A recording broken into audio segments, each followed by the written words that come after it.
चलिए आज हम लोग जो है ट्राइगोनोमेट्री में मान सारणी निकालना सीखेंगे, किस तरह से जो है मान को याद किया जाता है। ठीक है, तो ट्राइगोनोमेट्री में जो है 6 ठो आपको त्रिकोणमितीय तदात्मय होता है। कौन कौन होता है? तो होता है आपको साइन, क्या होता है साइन, उसके बाद होता है कॉस, फिर होता है टेन, फिर होता है कॉट, सेक और कोसेक। इतना ही ना होता है जी, कोसेक 6 ठो होता है। अब इसको करना क्या है, एकदम जो है इसको ध्यान से देखिए, रटने की तो बिल्कुल भी आवश्यकता नहीं होगा तुम लोगों को। ठीक है, आराम से इसको एक बार कैसे निकाला जाता है उसको देख लो। ठीक है,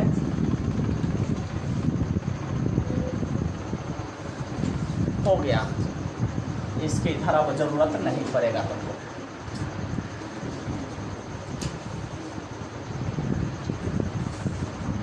ठीक है, अब देखिए यहाँ पे इसको करना क्या है, इसको नंबरिंग कर लेना है। नहीं, यहाँ पे एक पहले 0 डिग्री है, फिर 30 डिग्री है, फिर 45 डिग्री है, 60 डिग्री है और 90 डिग्री है।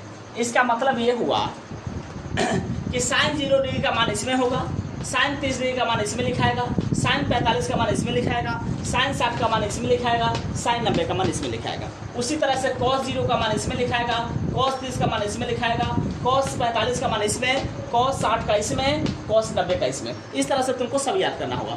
अब देखो, बिना रटे हुए, ये तुम्हारे बुक में भी दिया हुआ है, लेकिन हम इसका तरीका बताते हैं कि बिना रटे इसको हम कैसे याद करेंगे। ठीक है, मतलब कि बिना रटे इसको थोड़ा सा पेपर कलम लेके बैठना है।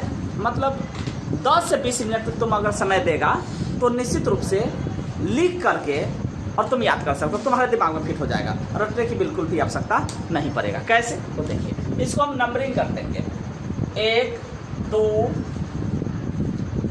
0 से करेंगे, 0 1 2 3 4। ठीक है, नंबरिंग कर दिए, 0 1 2 3 4 पहला स्टेप याद रखना। फर्स्ट स्टेप यही है कि नंबरिंग कर देना है। ठीक है, सेकेंड स्टेप क्या है, इसमें सबसे बड़ा संख्या कौन है? 4 है ना, तो 4 से सबको भाग लगा दीजिए। 4 से सबको क्या करना है, डिवाइड दे दो, कोई दिक्कत? दूसरा स्टेप यही है, सबसे बड़ा जो संख्या है उसको 4 से सबको भाग दे दो। तीसरा स्टेप क्या है, सब का अंडर स्क्वायर रूट निकाल दीजिए, सब में रूट लगा दो, सब में रूट लगा दो। तीसरा स्टेप है, और इसका आंसर जो आएगा वही इसका वैल्यू होगा। देखो कैसे, तो 0/4 तो 0 हो जाएगा, 0 का रूट भी 0 होगा। 1/4 का रूट क्या होगा, 1 का वर्गमूल 1 होगा, 4 का वर्गमूल 2 होगा कि नहीं होगा? अब देखो 2 दूनी 4 कट गया तो 1 आएगा, 1 का वर्गमूल 1 होता है, बट्टा में 2 का तब निकलता नहीं है वर्गमूल, तो रूट 2 ही होगा। ठीक है, अब चलिए, और 3 का वर्गमूल तो निकलता नहीं है, तो रूट 3 ही होगा। अब बट्टा में 4 का वर्गमूल 2 होता तो रूट 3/2 होगा। 4 से 4 कट गया तो 1 का वर्गमूल भी 1 होता है। अब तुमको जो है आंसर मिल गया। कैसे? तो देखो, साइन 0 का वैल्यू तुम अपने किताब में मिलाओ, साइन 0 डिग्री 0 दिया होगा, साइन 30 डिग्री 1/2 दिया होगा, साइन 45 डिग्री 1/√2 दिया होगा, साइन 60 डिग्री का मान √3/2 होता है, और साइन 90 डिग्री का मान 1 होता है। याद हो गया कि नहीं हो गया? अच्छा बताओ, अब इसको रटने की आवश्यकता है, साइन 0 0, साइन 30 1/2, साइन 45 1/√2, साइन 60 √3/2 और साइन 90 1। रटने की आवश्यकता है नहीं है। आराम से कलम कॉपी निकाल करके बैठना है, और जो प्रोसेस बताए हैं मात्र 3 स्टेप, उसमें ही याद हो जाएगा। हो गया ना? अब बताए, साइन का अगर तुम लिख दिया तो कॉस कैसे होगा? तो कुछ नहीं करना है, इधर से इसको पलटते हुए लिखते चले जाओ। 1 यहाँ पे भर दो, 1 √3/2 यहाँ पे भर दो, √3/2, 1/2 1/2 √2, इसके बाद 1/2 ऐसे, 0 तो लास्ट में चला गया। बोलो, हो गया कि नहीं हो गया? हो गया ना? अब तुम किताब से इसका आंसर मिलाओ, सेम कैसे मिल रहा है? हो गया। तो बताइए, इसको थोड़ा देर बैठ करके याद करने से याद हो जाएगा कि नहीं? अब ये लिखने के बाद, लिखने का तरीका पता हो गया तो थोड़ा देर इसको देख लो, साइन cos 0 डिग्री का मान 1, ऐसे भी दिमाग में फिट हो जाएगा कि साइन 0 क्या होता है 0, तो cos 0 1 हो जाएगा, उसका उल्टा हो जाएगा। साइन 90 1 होता है तो cos 90 क्या हो जाएगा, 0 हो जाएगा, है कि नहीं, यानी साइन का उल्टा मान सारणी में cos हो जाएगा। अब चलिए tan निकालना है, तो तुम सबको पता होगा tan थीटा बराबर होता है क्या है, तो साइन थीटा बटा cos थीटा, क्या होता है, साइन थीटा बटा cos थीटा होता है ना। यानी जो भी साइन और cos का मान है उसको भाग देते जाओ, यानी 0 में 1 से भाग दो, कितना आएगा 0, 1/2 में √3/2 से दोगे तो 2 नीचे वाला कट जाएगा तो 1/√3 आ जाएगा। समझ में आ रहा जी? अच्छा इसमें चलिए 1/√2 में 1/2 से भाग दो तो पूरा कट गया तो 1 आएगा। इसमें देखो 2 से 2 नीचे वाला कटेगा तो √3/1 यानी √3 आएगा। इसको देखो 1 में 0 से भाग देंगे, आप बताइए 1 में 0 से भाग देंगे अपरिभाषित मान आएगा, यानी किसी भी संख्या से आप 0 में भाग नहीं दे सकते हैं, किसी भी संख्या में 0 से भाग नहीं दिया जा सकता है, यानी वह अपरिभाषित मान होगा, यानी यह हो जाएगा अपरिभाषित,